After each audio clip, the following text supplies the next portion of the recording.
As a young boy, I loved to read adventure and fantasy novels.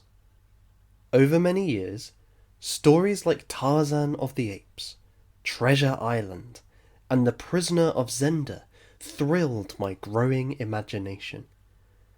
I would read and reread these tales, play acting the swashbuckling escapades with my friends. In time, epics such as The Lord of the Rings and Star Wars became my world. Even now, when faced with the choice of reading Leo Tolstoy's War and Peace, James Joyce's Ulysses, or John Buchan's The 39 Steps, it is the latter every time. This got me to thinking. Why is it that, though these adventure and fantasy stories are not the finest works of literature, would I rather read them than those novels prized for their literary brilliance? Why do so many people love these rumbustious narratives and not the greats of the Western canon? Some will answer that such books offer the chance to escape from the banality of the mundane, providing an entrance into worlds full of possibility and excitement. Others will say that readers enjoy immersing themselves in the lore and mythology of imaginary civilizations and peoples. Yet, beyond these responses, I think there is something much more fundamental that makes people enjoy adventure and fantasy stories. They give their readers a chance to engage in what Thomas Carlyle called hero worship. This may sound like a strange thing to say, so let me unpack what I mean. In his lecture series on heroes, hero worship, and the heroic in history, the 19th century philosopher Thomas Carlyle argued that there is in each of us a propensity to admire what is greater than ourselves. In rare flashes, we see something that is more magnificent than us, and, as an intuitive response, we love and adore it. Carlyle observed that this is most often the case when we see greatness in other people. When we meet someone who we recognize is just greater than ourselves, we naturally follow their lead. We trust them, we throw our lot in with them, we rest on their every word and imitate their actions. More than that, our hearts are touched by their greatness, which inspires us to be better, to reach for the stars. Such leaders and heroes stir in us reverence, obedience, even adoration. In other words, we worship them. Extending this idea, Carlyle suggested that the loyalty we have towards a hero, a felt admiration and confidence which motivates our actions for their cause, following their way, are what we call in a religious context faith. While theologians and philosophers like to present religions as systems of abstract doctrine, in actuality, the major religions focus on people. Islam's message is relayed by the Prophet Muhammad. Judaism focuses on the story of Abraham and his descendants. Christians follow Jesus Christ, the incarnate Word of God. Buddhism is a tradition founded by the Buddha. Sikhism adheres to the teachings of the holy prophets, such as Guru Nanak, and the variety of Hindu traditions relate to the divine through a diversity of avatars and stories, such as the avatar Krishna. Religious ideas are bound to and embodied by people who, because of their greatness, become the recipients and pioneers of awe and devotion. At the heart of adventure and fantasy novels are the exploits of heroic characters. Rudolf Rassendyll, the protagonist of The Prisoner of Zenda, is a prime example. Thrust into circumstances beyond his control, Rudolf undertakes a daring course of action to ensure that the nation is saved from evil machinations. Risking his life so as to pursue what is right and good. He overcomes his enemies through ingenuity, skill, strength, and courage. Yet, even as he stands victorious, Rudolph willingly sacrifices his own happiness to maintain the honour of his one true love.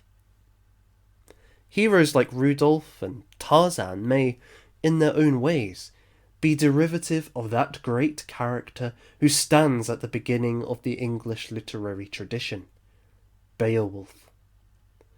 In the Anglo-Saxon epic, the mighty Geat warrior comes to the aid of the beleaguered Hrothgar, whose hall is attacked every night by the monster Grendel. Trusting in the providence of God and in the gift of his own strength, Beowulf offers to slay the beast blighting the Shieldings. Recognizing that Grendel has no weapons of his own beyond his oaken limbs and diamond-pointed teeth, Beowulf chooses to fight the beast without any weapons of his own, rather, as a point of honour, taking the monster on in hand-to-hand combat.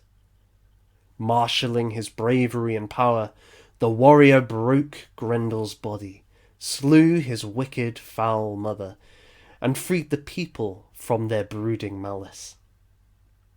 As an old man, Beowulf would once again prove his mettle when his kingdom was attacked by a dragon.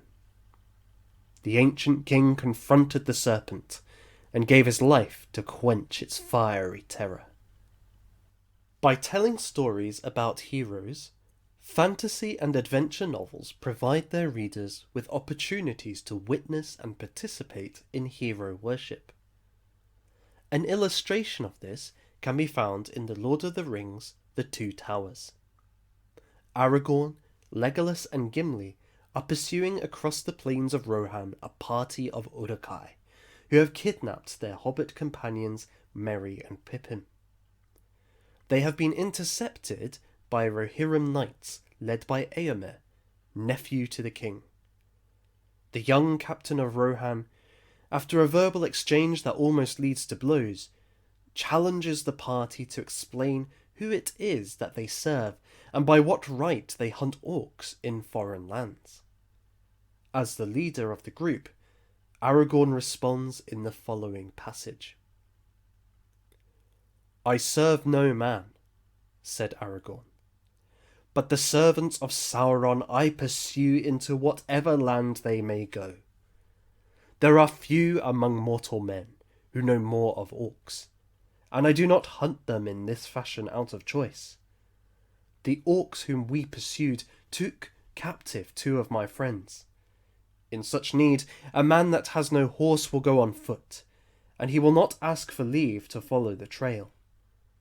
Nor will he count the heads of the enemy, save with a sword. I am not weaponless." Aragorn threw back his cloak.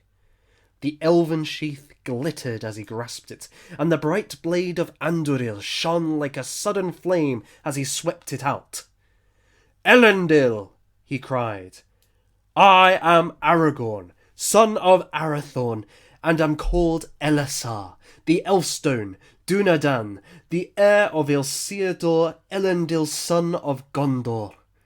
Here is the sword that was broken and is forged again. Will you aid me or thwart me? Choose swiftly." Gimli and Legolas looked at their companion in amazement, for they had not seen him in this mood before. He seemed to have grown in stature, while Eomer had shrunk, and in his living face they caught a brief vision of the power and majesty of the kings of stone. For a moment it seemed to the eyes of Legolas that a white flame flickered on the brows of Aragorn like a shining crown. Eomer stepped back, and a look of awe was in his face. He cast down his proud eyes. "These are indeed strange days," he muttered. "Dreams and legends spring to life out of the grass." In this extract, the heroic bursts out of Aragorn. At the beginning of the story, Aragorn is a rough-looking ranger who goes by the name of Strider, hardly king material. As the narrative progresses, he faces moments of doubt about the course his path should take. When he initially meets Éomer, he gives his name as Strider. However, with the lives of his friends at stake, Aragorn embraces his true identity as the promised king of Gondor, and in doing so takes on an air of authority and majesty not seen before. Those around him are stunned. The haggard old ranger is transformed into a noble monarch, indeed a legend, before their very eyes. Such a vision stirs awe and amazement within their hearts. The resultant effect is that Éomer recognizes the greatness of Aragorn, that he is greater than himself, and proceeds to let them on their way without quarrel. At the same time, the revelation of Aragorn's greatness touches the reader's heart. It moves in them a love for and loyalty to this character. We want him to succeed, and we want to follow his journey, his story. In the context of the narrative and the following events, Aragorn can become a figure of our reverence and obedience, an inspiration of courage and hope. Along with his companions, Gimli and Legolas, we too can be moved to hero worship, to the worship of this mythical hero. Similarly, there is Gandalf the White, Frodo Baggins, and even Samwise Gamgee.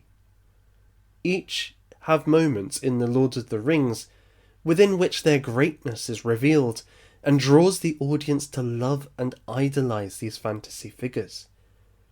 It also inspires us. We want to be like them, or at least have their positive qualities.